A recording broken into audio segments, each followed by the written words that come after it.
Hey, thank you for joining me. I am super excited to continue with Danger Girl. I try to spread some of these things out a little bit, maybe do like an issue once a month, but sometimes I can't help myself. I'm just so excited to get on to the next one.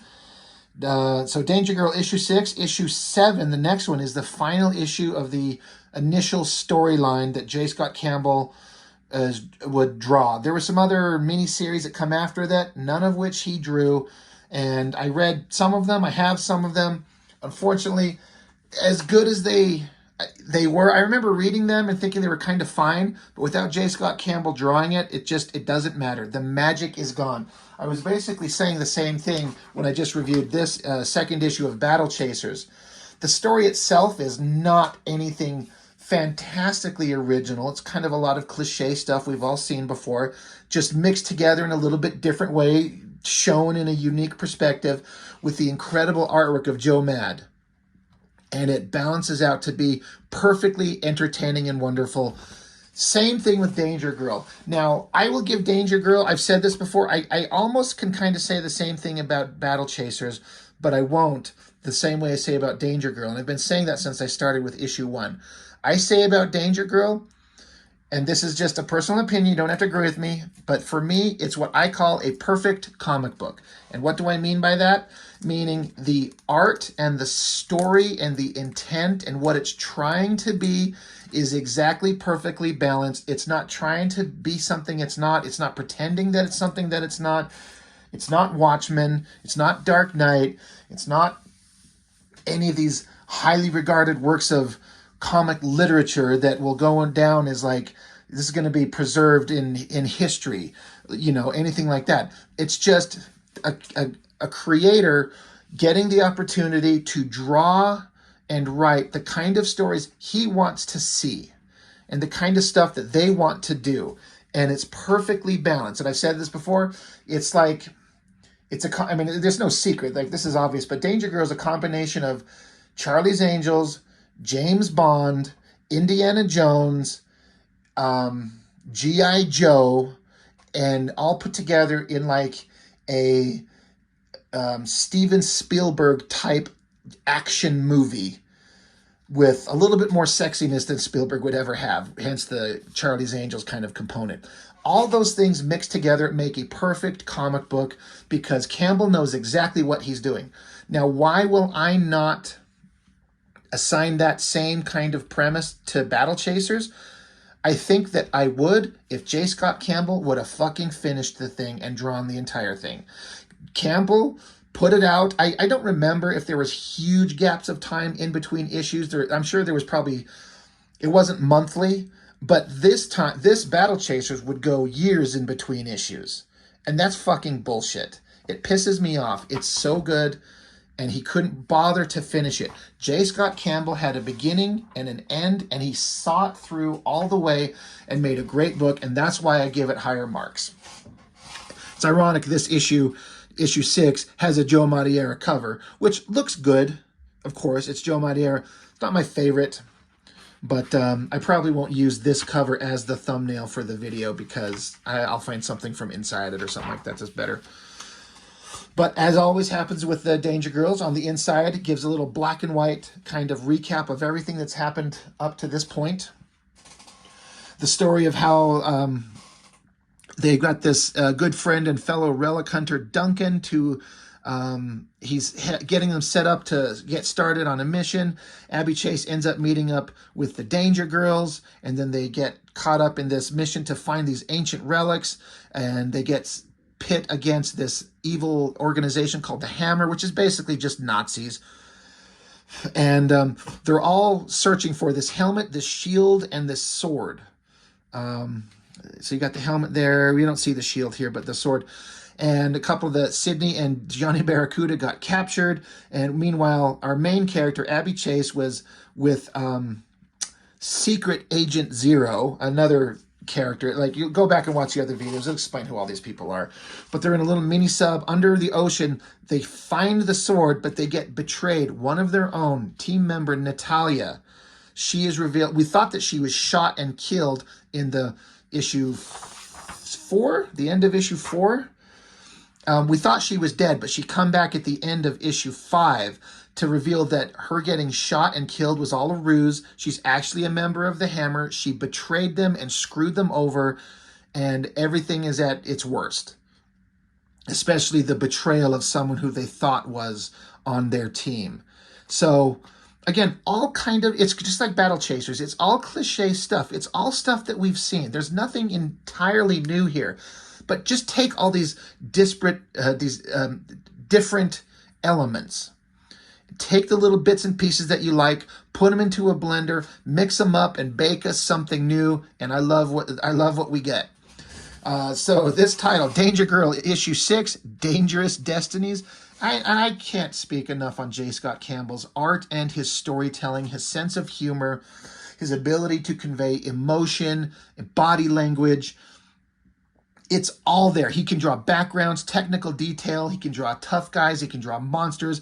And boy, good God Almighty, can he draw some of the sexiest bitches you've ever seen in your life. So the submarine here, you know, as we kind of go down looking into the water, I like how the coloring, it's a little bit lighter and gets darker as you go down the way it does. J. Scott Campbell, drawings and story. Andy Hartnell, story and script. McWeeny, Williams, Garner, Hope, Townsend, a lot of people on inks. Justin Ponser on colors, great colors in the book. And as they're ascending, she's like saying, can't this thing climb any faster? Like they're trying to get up to the surface. They saw that they're betrayed. Their yacht or their boat that they're, not the danger yacht, but this boat that they hired out to take them out into the ocean. It's up there with some of their friends on it and Natalia. So they're trying to get up there.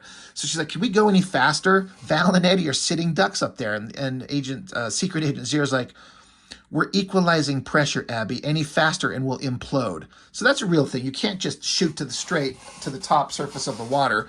I thought this was an interesting and maybe a little unnecessary ass shot. It's almost kind of awkwardly drawn. But again, J. Scott Campbell knows why we're here, but he has plenty of other opportunities in this book to show hot, sexy shots of these babes, and we will get to see them. That one just felt a little unnecessary, but I'm kind of okay with it. She's like, you knew Natalia's secret, didn't you? You knew she was a double agent. And he's like, look, we got more pressing worries. I suggest we devise some sort of strategy.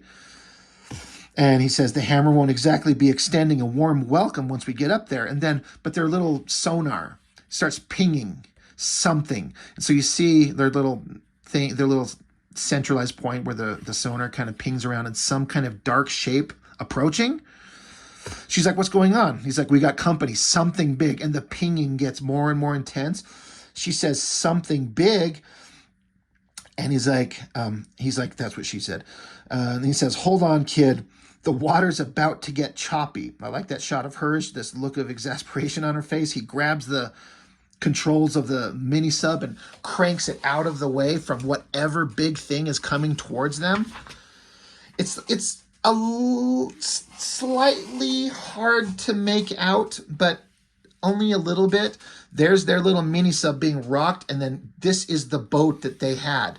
It was sunk and it's rocketing to the bottom of the ocean, just goes zooming right by them. I like how the dialogue here and the drawing is kind of distorted as like they're being shaken as this giant thing goes zipping by them. And she's like, what the hell is that? And he's like, it's the Orca. And she's like, oh my God, they sunk our ship. And then there's that Captain Tanaka. She's got a look of shock on her face. This guy didn't want to go on this mission, but it wasn't until he saw her sexy ass walk out onto the deck of the ship in this sexy ass little swimming gear she's in. And he's like, all right, I'll go. Well, guess what? Scoping out the hot babes cost you your life. Now, he didn't know what they were getting into. Great coloring everywhere. And so she's freaking out because their friend Valerie and Eddie are on this boat. Are they still on it? What's going on? So she's like, Valerie, is she? And Secret Agent Zero is like, we're about to find out, Chase. Prepare for the worst. So the submarine's approaching the surface of the water, splooshes up to the top. Again, I gotta say, I say this a lot. I love the fact that they resisted throwing in text boxes like on an issue of Spawn. For God's sakes, you know, if you open up an issue of Spawn almost anywhere, flip it open to anywhere, and you're going to find text boxes everywhere telling you all kinds of stuff that I don't need to fucking hear. I don't need to have all these boxes telling me infinite stuff when you can just tell the story by the visuals. Now, there's a time and place for everything. I understand that, but it just feels like I feel like we're watching a movie, animated or realistic or otherwise. I love the way this works. I love the way J. Scott Campbell renders this water. A nice low angle shot looking up into the sky. He'll do this a couple times on the water, these water scenes. Pops up to the top. Abby pops open the seal. She's like, I don't get it. Everyone's gone. She's like, that's what I call a hit and the run. And she's like, what do you think the chances are that the hammer took our friends to with them? And Agent Zero's like, slim to none. But then they hear someone yelling in the distance. And it's Valerie and Eddie on a raft. So somehow they survived, and the captain of the boat got drowned. But they're alive. They made it. She's like, oh, holy shit. God, we're lucky. And then a helicopter approaches. Another great shot is kind of similar to this previous one where it's a low angle, like the camera is low on the water and looking up. Same kind of thing. A helicopter in the air. And they're like, well, looks like our backup has finally arrived. And it's this guy, Duncan, who's been kind of just like an informant and assistant. And they're like, hey, well, we're here. And, they throw a ladder down to them. And he's like, well, how'd you find us? He's like, I'll explain later. Just get on here before sharks show up. Before sharks get an appetite for brainy redheads. That's funny. Slightly less gratuitous ass shot, but it's still there. But, I mean, you don't have to choose that angle, but it still works. So they climb up into the helicopter. So, some unimportant characters died, but all the main characters that we care about are still alive. Helicopter rescues him, flies off into the distance. A more great coloring on the clouds, the sun in the distance as it goes down. Just such good stuff. So we cut back to Duncan's Monaco, Duncan's chateau. I like how Secret Agent Zero here, he will never take his mask off, no matter what he's doing. Even if he had to take a shower and he's got to bandage up his wounds, he's going to keep his mask on. He's kinky like that. So Abby's like, we found it in the belly of a Nazi sub, and there were these giant eels shot up from the ocean floor. And he's like, well, slow down, hold on. What has my buddy Deuce gotten you into? What's all this about this magic armor?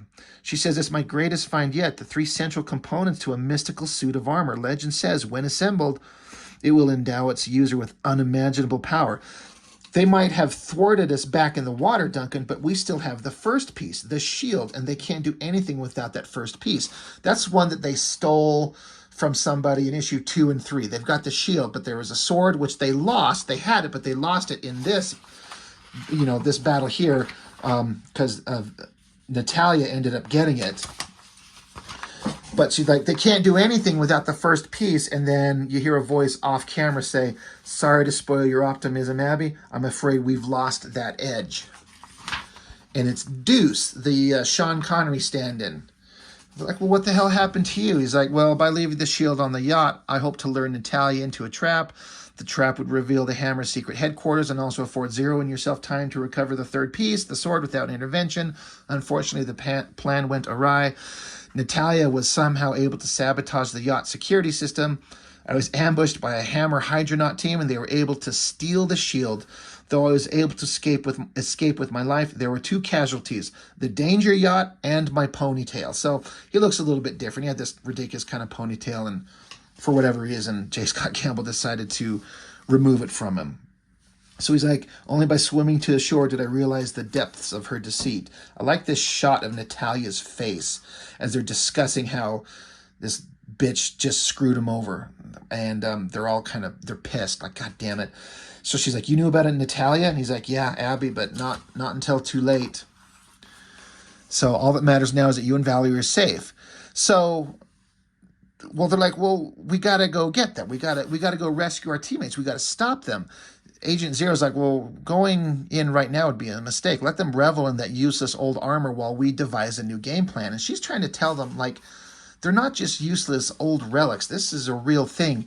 There's a prophecy behind it, and that armor is no fake. And besides, what about Sydney and Johnny? Our companions, they're trapped.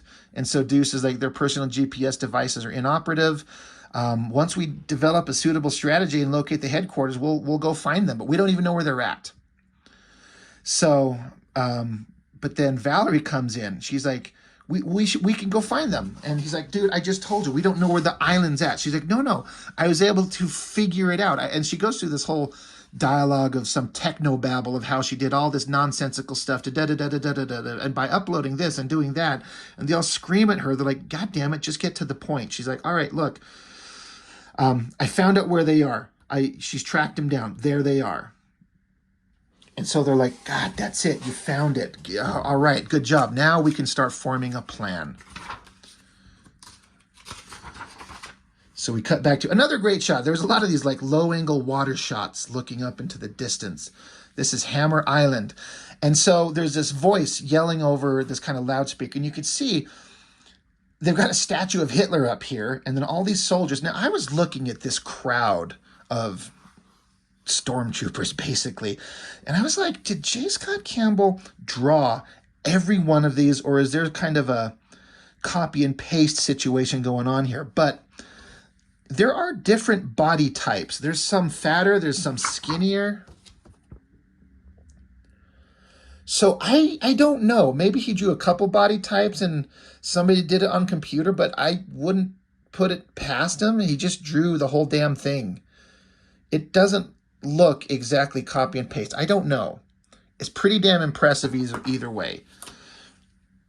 But the voice, that's speaking over the loudspeaker, we honor you for your unwavering allegiance and sacrifices you've made.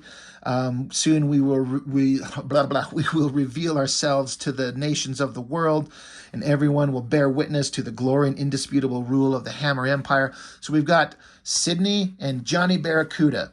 And so Sydney's like, John, because they're blindfolded. And Sydney's like, Johnny, how many? And he's like, I don't know. It's tricky.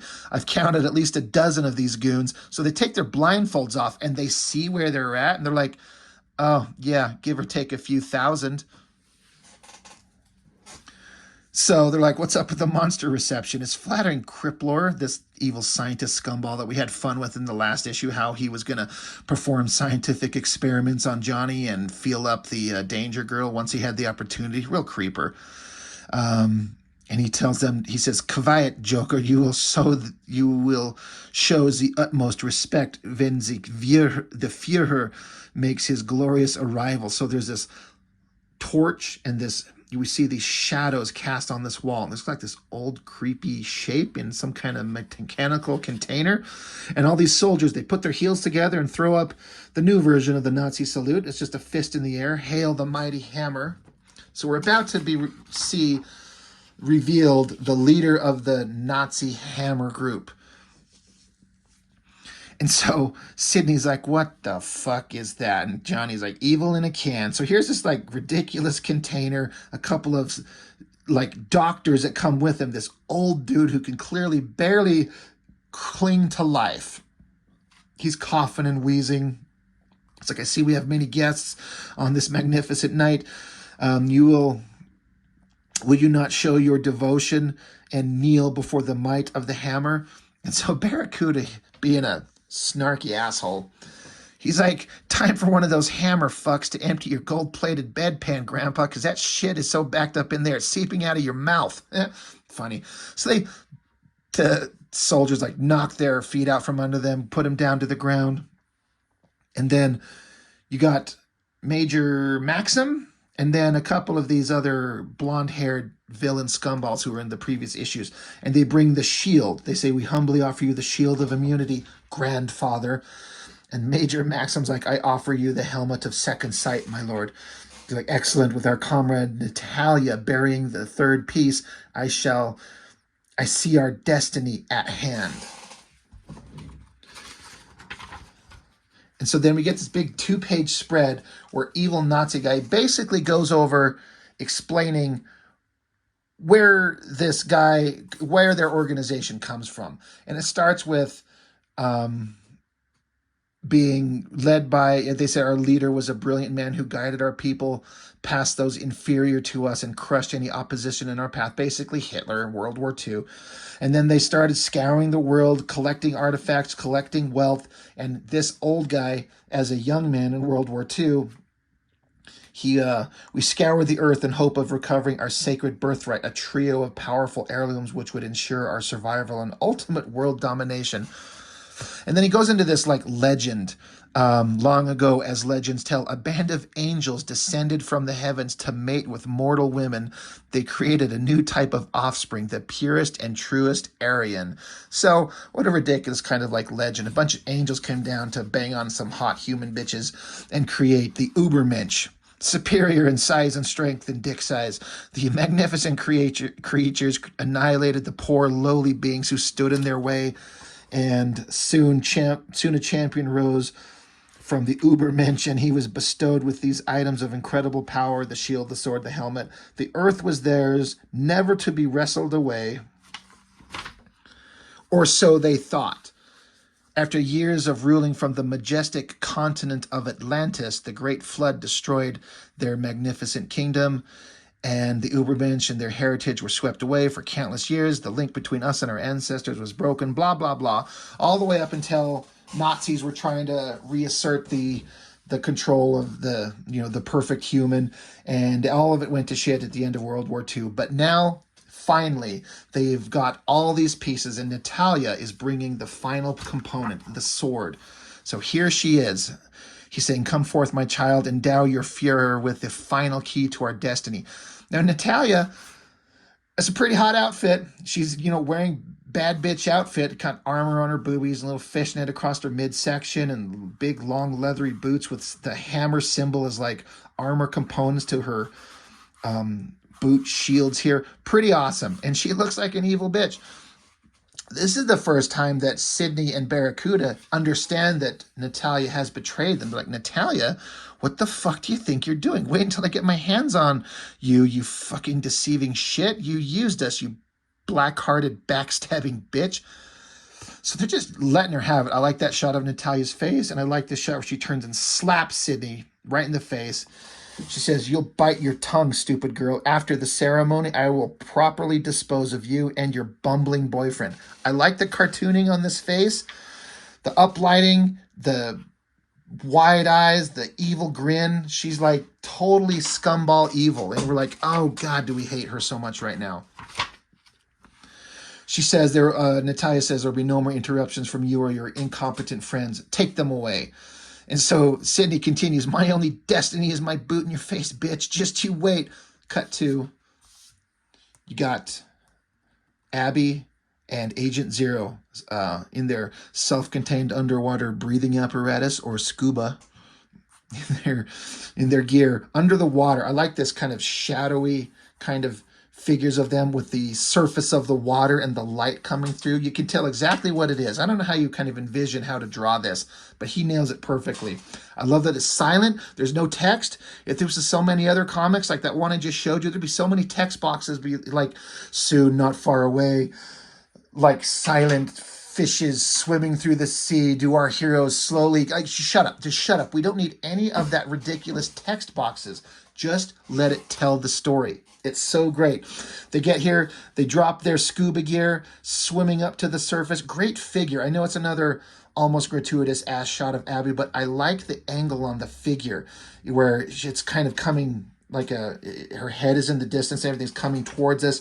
So to draw the anatomy all in kind of good perspective and do these big, long, sharp, like nice curves of her body. Great inking, great figure work. I like how you can see through the top of the water, this railing and this level of this ground that they're going to, but it's inked with like a wavy line. So it gives that indication of like they're underwater. It works so well. And the coloring is selling it so great.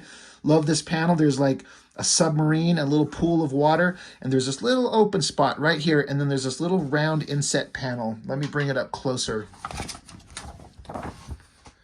Where we're looking here, but then there she is peeking up, coming over the edge. And I love this page turn.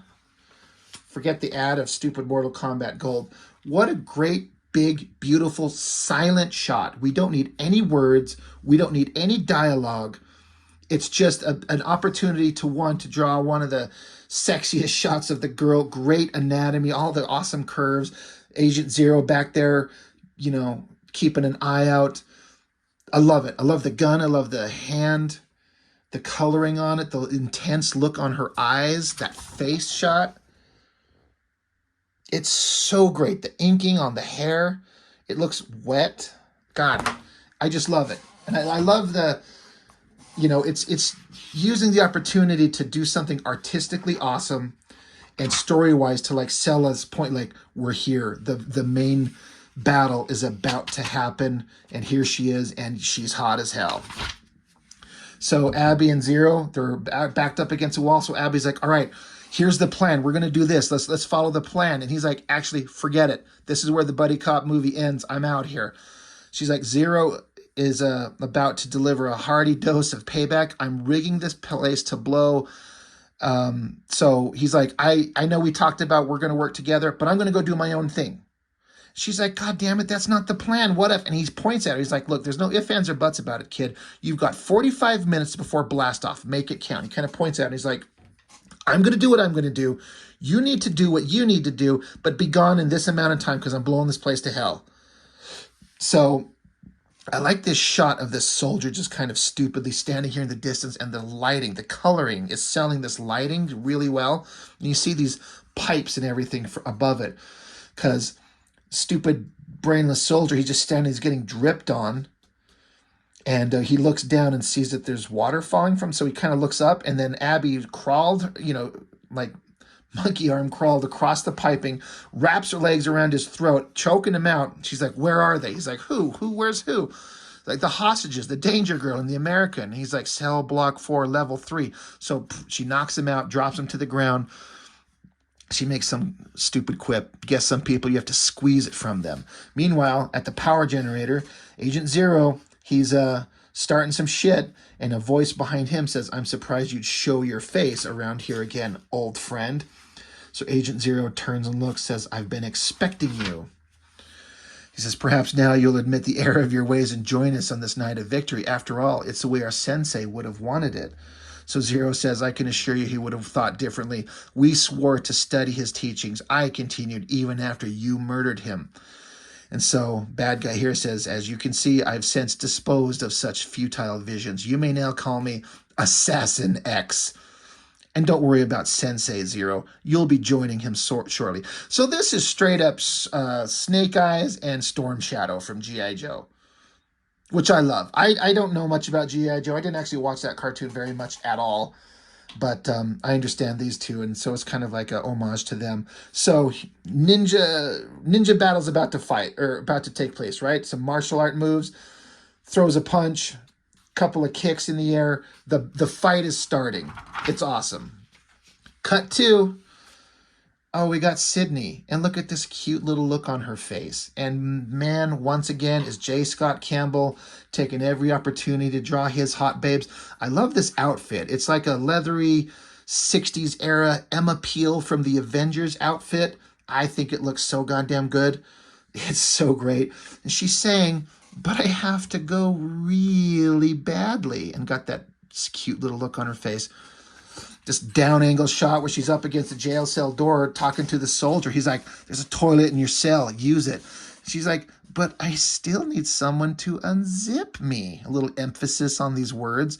And Barracuda's like, oh, brother.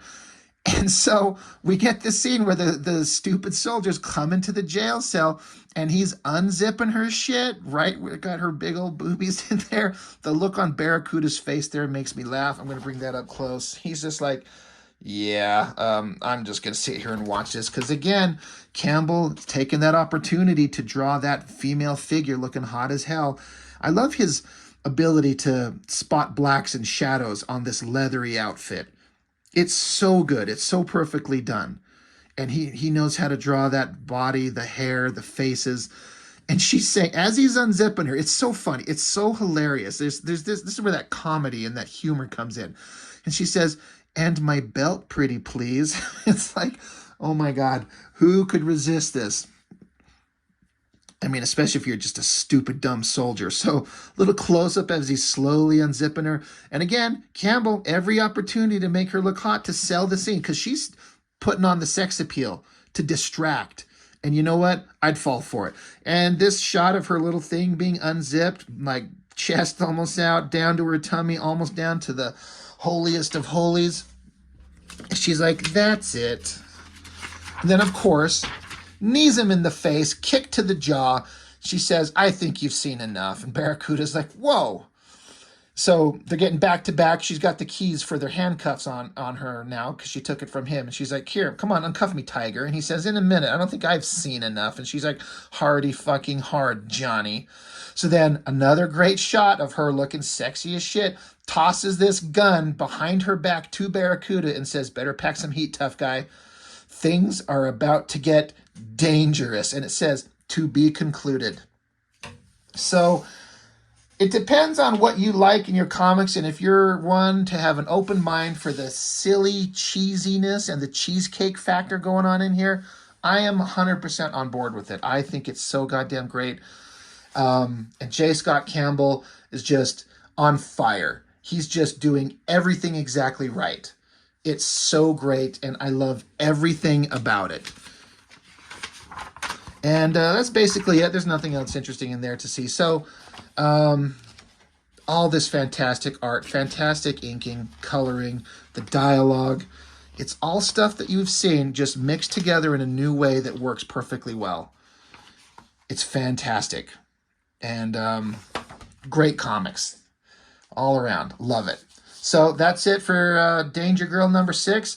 We'll get to issue 7, the finale. It's a big issue.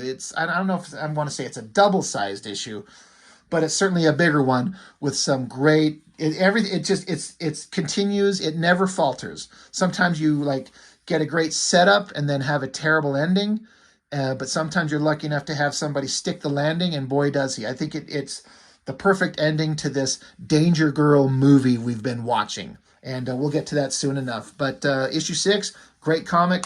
Loved it very much. And I hope you did too. Thanks for watching. I'll see you on the next one.